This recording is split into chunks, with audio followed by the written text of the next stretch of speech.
Hi hello viewers, welcome to social post TV. నేను మీ శ్వేత. So ప్రస్తుతం మనతో పాటు స్టూడియోలో ఉన్నారు ఎడ్యుకేషన్ మెంటర్ సుభాష్ గారు. నమస్తే సార్. నమస్తే మేడం. సార్ ఎలా ఉన్నారు? బాగున్నాను. సో సబ్జెక్ట్స్ పరంగా వస్తే స్పెసిఫిక్ గా గ్రూప్స్ ఈ మ్యాథ్స్, సైన్స్, సోషల్ స్టడీస్ లో ఒక్కొక్కరు ఒక్కొక్క దాంట్లో బాగా చదువుకుంటారు, ఒక దాంట్లో డౌట్స్ ఉంటాయి. So firstly coming to maths, problem solving అనేది ఎలా అర్థం చేసుకోవాలి? అంటే ప్రాపర్ మేనరిజం, అంటే స్టెప్ బై స్టెప్ ప్రెజెంటేషన్ అనేది చాలా మందికి రాదు 10th లో. సో వాళ్ళకి మీరు ఏమైనా టిప్స్ ఇస్తారా? ప్రాపర్ గా ఏంటంటే అండి, ఫార్ములాస్ రావాలి మేడం. ప్రతిదీ కంపల్సరీగా మీరు మ్యాథ్స్ చేస్తున్నారు, ట్రిగ్నోమెట్రీ అంటే ఐడెంటిటీ ఫార్ములాస్ రావాలి. Sine square theta plus cos square theta is equal to 1, 1 plus tan square theta is equal to secant square. Fast గా చెప్పగలగాలి. ఆ ఫార్ములాస్ ఏం రాకుండా మీకు ఏదో అరకొరగా వస్తే అక్కడ ఫస్ట్ స్టెప్పే తప్పు వస్తుంది, మళ్ళీ స్ట్రైక్ అవుట్ వచ్చేస్తుంది.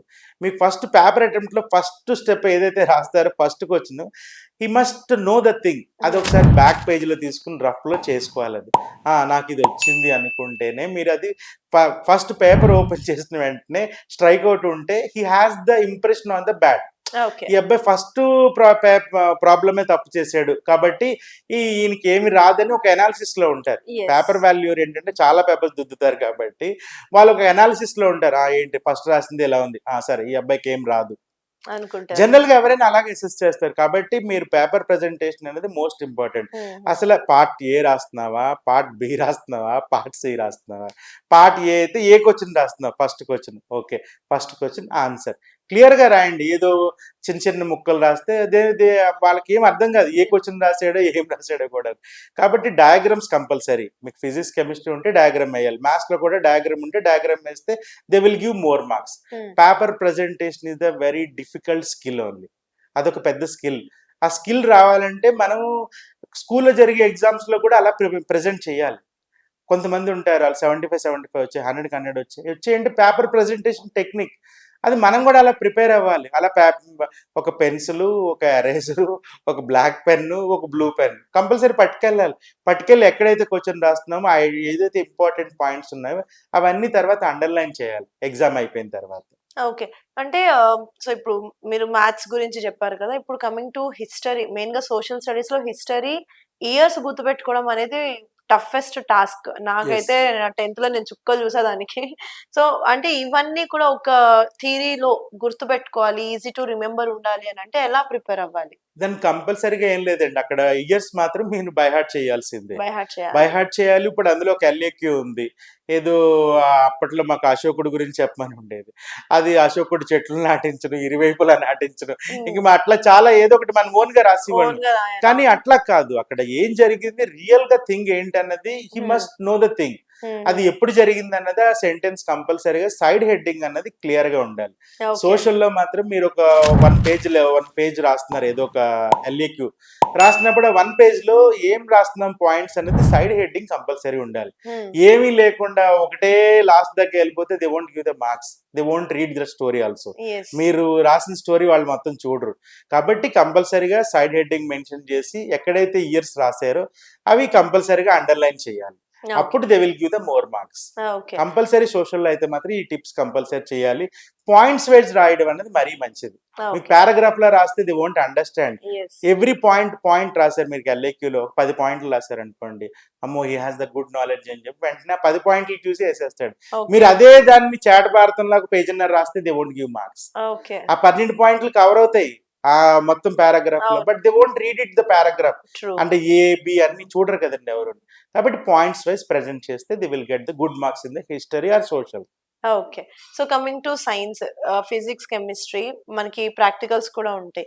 సో ప్రాక్టికల్స్ కానీ ఇటు థియరీ పార్ట్ కానీ రెండు బ్యాలెన్స్ చేసుకుని అర్థం చేసుకోవడం ఎలా? ప్రాక్టికల్స్ లో కంపల్సరీగా మనం చేయాల్సిందే అండి, ల్యాబ్కి వెళ్ళి చేయాల్సిందే. ల్యాబ్ లో ప్రాక్టికల్ మనం ఎలాగంటే అక్కడ ల్యాబ్ ఎగ్జామినర్ కానీ ల్యాబ్ ఎవరైతే చెప్తారో వాళ్ళు they will follow those things. కానీ సైన్స్ లో మీరు ఏదైతే చేస్తున్నారో, ఇప్పుడు throwing an object is a parabola అని ఉంటుంది, అది y² = 4ax అని థియరం ఉంటుంది. లేకపోతే అక్కడ మీరు కంపల్సరీ డయాగ్రామ్ వేయాలి. ఇప్పుడు కైనెటిక్ ఎనర్జీ అని ఉంది, అది మీరు ఫార్ములా రాయాలి. At the same time it has the diagram, at the time you draw the diagram. Diagrams రాస్తే ఫిజిక్స్ కెమిస్ట్రీలో కంపల్సరీగా they will give good marks. Equation రాశారు మీరు ఏదో స్టాక్యోమెట్రిక్ లోనో కెమిస్ట్రీలోనో, తర్వాత ఏదో సింబల్స్ రాశారు, ఆక్సిజన్ గురించి O2 అని రాశారు, దాన్ని హైలైట్ చేయాలి. మీరు ఏదైతే రాశారో దాన్ని హైలైట్ చేస్తే then they will get the good marks. Okay. So, coming to ఇంగ్లీష్‌లో కూడా మనం పేపర్ అటెంప్ట్ చేసేటప్పుడు గ్రామటికల్ మిస్టేక్స్ కొంచెం ఎక్కువుంటాయి. చూసుకోం మనం, ఓవర్‌వ్యూ వెళ్ళిపోతూ ఉంటుంది. సో, అలాంటి వొకాబులరీ కానీ, గ్రామటికల్ మిస్టేక్స్ కానీ ఉండకుండా ఉండాలి అనంటే ఏం చేయాలి? దాంట్లో కంపల్సరీగా గ్రామర్ రావాల్సిందే అండి. హ్మ్. మనం ఏదైతే గ్రామర్ పార్ట్ ప్రెజెంట్ చేస్తున్నామో he must know the grammar part. అసలు టెన్సెస్ అంటే ఏంటి, ఆర్టికల్స్ అంటే ఏంటి, ఇవేమి హ్మ్. గ్రామర్ రాకుండా మీరు ఏదో ఏ అండీలు అవి పెట్టుకుంటూ వెళ్ళిపోతే they won't give the marks. హ్మ్. కాబట్టి గ్రామర్ మీరు బాగా first of all grammar part ఏదైతే కరెక్షన్ ఆఫ్ సెంటెన్సెస్ కానీ, పారాగ్రాఫ్ రైటింగ్ కానీ, తర్వాత ఏదైతే మనం మళ్ళీ రీరైటింగ్ సెంటెన్సెస్ కానీ, ఇవన్నీ కూడా మీరు గ్రామర్ బాగా క్షుణ్ణంగా వచ్చి ఉంటేనే ఇవన్నీ చేయగలుగుతారు. ఓకే. ప్రాక్టీస్ కూడా చేయాలి. ప్రాక్టీస్ పేపర్స్ ఒక 5, 6 చేశారనుకోండి, then you get the clear idea on that only. Mock test compulsory చేయాల్సి ఉంటుంది. హ్మ్. మాక్ టెస్టులు రాస్తేనే then you get the good marks. Okay. So, mock test and every Sunday మీరిందాక చెప్పినట్టు సెల్ఫ్ సెల్ఫ్ చేసుకొని examination చేసుకుని కంపల్సరీ రాయాల్సిందే. స్కూల్లో పెట్టిన ఎగ్జామ్ కరెక్ట్ ప్రిపేర్ అయితే చాలండి. మళ్ళీ సరిపోతుంది. ప్రత్యేకంగా వీళ్ళొచ్చి మాక్ టెస్టులు రాయవలసిన అవసరం కూడా లేదు. ఓకే. ఫస్ట్ ఆఫ్ ఆల్ స్కూల్‌కి వెళ్ళినప్పుడే ఇంట్రెస్ట్‌గా ఉండాలి. టీచర్ చెప్పింది వినాలి. హుహు. తర్వాత ఇంటికొచ్చిన తర్వాత అమలు చేయాలి. వాళ్ళిచ్చిన షెడ్యూల్ ఏదైతే ఉందో అది పాటిస్తే 100కి 100 మార్కులు వచ్చేస్తాయి. దానికి ఓకే. మళ్ళీ ఇంటికొచ్చి కూడా పొలోమని గంటలేం చదవక్కర్లేదు. మోస్ట్‌లీ స్కూల్‌లోనే చదువుతారు. చదివినప్పుడు మాత్రం కాన్సంట్రేటెడ్‌గా. హ్మ్. మనం పక్కన పిల్లోడు పెన్ అయిపోయింది, లేకపోతే ఆయన మాట్లాడుకోవడం, ఇట్లాంటివి స్కూల్‌లో చేసి రెగ్యులర్‌గా ఏం చేస్తున్నావు అంటే, నా బుక్ లేదు మేడం. వాడి దగ్గరికెళ్ళి బాతాకానీ కొడుతూ ఉంటారు. ఏంటంటే డిస్కషన్ చేస్తున్నాను. డిస్కషన్ ఏముండదు, ఏదో మాట్లాడుకుంటూ ఉంటారు. అవును. ఇలాంటివన్నీ కూడా ఎరాడికేట్ చేసుకొని, ఇవి ఎందుకంటే ఎగ్జామ్స్ వెరీ నియర్‌గా ఉన్నాయి. దాంట్లో ప్రిపేర్ అవ్వాలంటే కంపల్సరీగా he must focus on the education only, yes. Other than the remaining things. So, ఇందాక మీరు ప్రెజెంటేషన్ గురించి చెప్పారు. సైడ్ హెడ్డింగ్స్ అవన్నీ. అంటే పేపర్ బోర్డర్స్ దగ్గర నుంచి కూడా everything gets Tally while correction అని చెప్పేసి అంటారు. అది యెస్. ఎంతవరకు నిజం సార్? కంపల్సరీగా ప్రెజెంటేషన్ అనేది ఒక ఆర్టే అండి. ఓకే. ఎందుకంటే మీరు ఇప్పుడు ఏదో ఒక మ్యాథ్స్‌లో ఒక థియరమ్ ప్రూవ్ చేస్తున్నారు. హ్మ్. థియరమ్ రాస్తున్నారు. ఒక ఎల్ఏక్యూ ప్రాబ్లమ్ రాస్తున్నారు. అందులో సైడ్‌ని ఒక చిన్న బాక్స్ కొట్టారనుకోండి. ఈ ఏదో ఫార్ములాల గురించి మీరక్కడ రాసి హ్మ్. చేస్తున్నప్పుడు అక్కడ మెన్షన్ చేస్తారనమాట. నేనేం చేస్తున్నానంటే మల్టిప్లికేషన్ చేస్తున్నాను. హ్మ్. 16 9 జార్ అని చేస్తున్నాను. ఆ 16 9 జార్ 16 ఇంటూ 9 ఈజ్ ఈక్వల్ టు 144 అక్కడ వేసారనుకోండి. Okay, he done the very well అని చెప్పేసి, అంటే వర్క్ అనేది సైడ్ కనబడుతూ ఉంటది. ఓకే. ఇక్కడేమో మీరు ప్రెజెంట్ చేసి ఉంటారు. కాబట్టి they will give the full marks. Okay. అది బై హార్ట్ చేసినట్టు ఉండదు. యెస్. యెస్. సో, ఆ కాబట్టి లోన్ ప్రిపేర్ అయ్యారు అనేది అక్కడ మనకి అటెంప్ట్ కనిపిస్తుంది. కనిపిస్తుంది. ఓకే. సో, ఇవన్నీ టాలీ చేసుకుంటే మీరిందాక మనం ఫస్ట్‌లో చెప్పినట్టు స్ట్రెస్. సో, ఈ స్ట్రెస్ మేనేజ్‌మెంట్ వల్ల 10థ్ క్లాస్ పిల్లలు చాలా డిప్రెషన్‌కెళ్ళిపోవడం, వాళ్ళకి మైగ్రేన్స్ స్టార్ట్ అవ్వడం, రకరకాలు అంటే ఫోబియా వల్ల కానివ్వండి, ఒక ప్రెషర్ ఇస్తూ ఉంటారు టీచర్స్. ఇంకా చదవాలి, మీరు ఇలా చేయాలి, అలా చేయాలి, ఈ మార్క్స్ రావాలి, అలా ఉంటేనే కెరీర్ ఉంటుంది అని. అంటే ఫస్ట్ మెట్టు ఎక్కుతారు కాబట్టి వాళ్ళకి కొంచెం స్ట్రెస్ అనేది ఎక్కువుంటుంది. దాన్ని ఎలా మేనేజ్ చేయాలంటారు? అసలు కంపారిజన్ వద్దండి. హ్మ్. పిల్లోడికి కంపారిజన్ అనేది వద్దు. హ్మ్. ఇప్పుడు మీ పిల్లలు ఒక 60% తోనే వస్తున్నారు. Let them leave. హ్మ్. ఇప్పుడు ఎడ్యుకేషన్ రానంత మాత్రాన దాన్ని అతన్ని జడ్జ్ చేయలేం. అవును. ఇప్పుడు 95% వచ్చే వాళ్ళతోనే కంపేర్ చేసుకుంటూ అది హ్మ్. కంపేర్ చేయకూడదు. Every student has the own skills. Exactly. ఆయన ఏదైనా క్రికెట్ బాగా ఆడొచ్చు, లేకపోతే కంప్యూటర్స్‌లో బాగా నాలెడ్జ్ ఉండొచ్చు, ఎలక్ట్రానిక్స్‌లో మంచి నాలెడ్జ్ ఉండొచ్చు. కాబట్టి అసలు కంపారిజన్ వద్దు. Let them leave. పదే పదే స్ట్రెస్ చేసి నీకు మార్కులు తక్కువ వచ్చాయి, ఇలా వస్తే వాడికేమో 95 వచ్చాయి. That is entirely different topic only. Yes. మనం యెస్. ఎప్పుడు కూడా కంపారిజన్ చేసుకోవచ్చు పిల్లల్ని. వేరే పిల్లలతో కంపేర్ చేయదు. Yeah! Every child is unique only. Every child is unique only. దాంట్లో ఇంక మనం మార్చలేము. కాబట్టి వాడిని ఇప్పుడు ఐన్‌స్టీన్ తీసుకొచ్చి రన్నింగ్ రేస్‌లో పెట్టలేము మనం. పెట్టలేము. పెట్టలేం కదా! ఐన్‌స్టీన్ తీసుకొచ్చి నువ్వు పరిగెట్టి వెళ్తావు అంటే, అంతే. నువ్వు ఐన్‌స్టీన్ కదా అంటే అతను దాంట్లోనే ప్రావీణ్యం ఉంది. అతను తీసుకొచ్చి మీరు పరిగెట్టమంటే పరిగెట్టలేడు కదా! యాహ్! కాబట్టి ఇట్ ఈస్ డిఫరెంట్ టాపిక్. దాని గురించి అసలు పిల్లలకి ఎప్పుడు స్ట్రెస్ చేయొద్దు. Let them leave. వాళ్ళే యెస్. తెలుసుకుంటారు. ఇప్పుడు ఎగ్జామ్ ఫెయిల్ అయిపోయావు, చాలా ఇబ్బంది. ఏమవుద్ది, ఫెయిల్ అవుతే ఇంకోసారి రాసుకుంటాడు. సో హీ ఇది మస్ట్ ఒక నో ద థింగ్ ఓన్లీ. ఒకసారి ఫెయిల్ అయ్యాడు అనుకోండి, ఏం కంపెనీ పోయలేదు, ఒక సంవత్సరం వేస్ట్ అయిపోద్ది, వేస్ట్ ఏం లేదు, మళ్ళీ ఎగ్జామ్ మళ్ళీ రీ ఎగ్జామ్ పెడతారు, అందులో రాసుకుంటాడు, ఏమైంది తనకు తను ఓన్గా తెలుస్తుందా అంటే నేను ఇంతే చదివానని. దాని గురించి స్ట్రెస్ అన్నది అవసరం లేదు. Yep. పిల్లలు కూడా పేరెంట్స్ ఏంటంటే ఎంతవరకు వాళ్ళకి చెప్పాలి అన్నది ఉండదు. రోజు ఇంటికి వచ్చిన దగ్గర నుంచి మనం ఇంకా రామాయణం మొదలెట్టినట్టుగా నువ్వు ఇలా చేయాలి, అలా చేయాలి, అలా చేయాలి అంటే they won't listen. That is watts parents కి ఒక నోట్ ఏంటి అని అంటే పిల్లలకి మీరు ఇచ్చిన టైంని బట్టి లైక్ మన పిల్లలు యావరేజ్ స్టూడెంటా బ్రిలియంట్ స్టూడెంటా అనేది మనకు తెలుసు ఫస్ట్ నుంచి. సో మీరు ఇచ్చిన టైంని బట్టి ఒకవేళ పూర్ డల్ స్టూడెంట్ అయినా కానీ సమ్ టైం కేటాయించి పాస్ మార్క్స్ తెప్పించండి. అంతేగాని ప్రెస్టేజ్ ఇష్యూస్కి వెళ్ళి మా మా తోటికోడలి పిల్లలకి ఫస్ట్ మార్క్స్ వచ్చేసాయి, మా ఎదురింటి వాళ్ళకి ఫస్ట్ మార్క్స్ వచ్చాయి, నీకు ఇట్లా వస్తున్నాయనే ప్రెషర్ పిల్లల్లో ఇవ్వద్దు. ఎందుకంటే సార్ చెప్పినట్టు every student is a unique student. So మీ అబ్బాయిలో లేదా మీ అమ్మాయిలో ఏ టాలెంట్ ఉందో అది టాప్ మార్క్స్ వచ్చిన వాళ్ళకి ఉండొచ్చు, ఉండకపోవచ్చు. Yes, yes, సో ఇప్పుడు exactly. 10th లో ఫస్ట్ ర్యాంక్ వచ్చిన వాళ్ళందరూ లైఫ్ లో వెల్ సెటిల్డ్ లేరు సార్. లేరు. ఇంకా చెప్పాలి అని అంటే నేను మా బ్యాచ్ లో వాళ్ళే చెప్తాను. ఇంకా డల్ స్టూడెంట్స్ ఉన్న వాళ్ళు ఇప్పుడు యుఎస్ లో ఉన్నారు. సో అవునవును. టాప్ స్టూడెంట్స్ ఉన్న వాళ్ళు ఇండియాలో ఉన్న వాళ్ళు ఇంకా ఉన్నారు. అవునవును. సో అంటే don't compare with the student. So ఎప్పుడు ఏం జరుగుతుంది, what uniqueness takes them to the beyond expectations అనేది మనకు తెలియదు. కాబట్టి దయచేసి పిల్లల్ని కంపేర్ చేయకండి అండ్ వాళ్ళకి స్ట్రెస్ ఎక్కువ ఇవ్వద్దు, ప్రెషర్స్ ఇవ్వద్దు. Yeah so let them leave.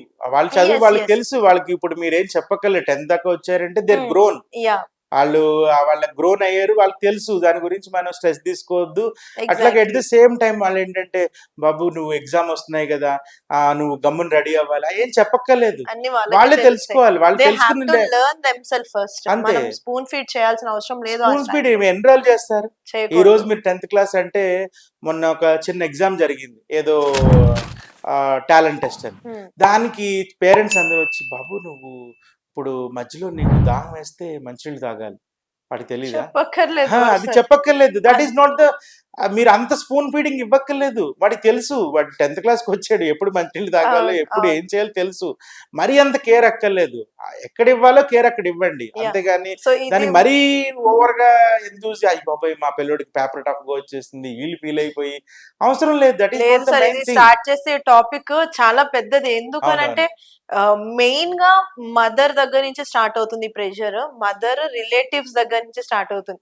నీ వల్ల నేను తలెత్తుకోలేకపోతున్నాను అంటే పిల్లాడు ఏదో పెద్ద నేరం చేసేసినట్టు వాళ్ళు చాలా చిన్న స్టేజ్ లో నుంచే డిప్రెషన్స్ కి గురవుతున్నారు ఈ మాటల వల్ల. అంటే అసలు నేను అంత పెద్ద తప్పు ఎగ్జామ్స్ చేసేసానా అనుకుంటారు వాళ్ళు. Exams is nothing matter. అంతే. అదేమి జడ్జ్ చేయదు. ఎగ్జాక్ట్లీ. కాబట్టి లెట్ దెమ్ లీవ్. Yes. దానికి వాళ్ళు ఆడుకోవాలి, వాళ్ళు చదువుకుంటారు.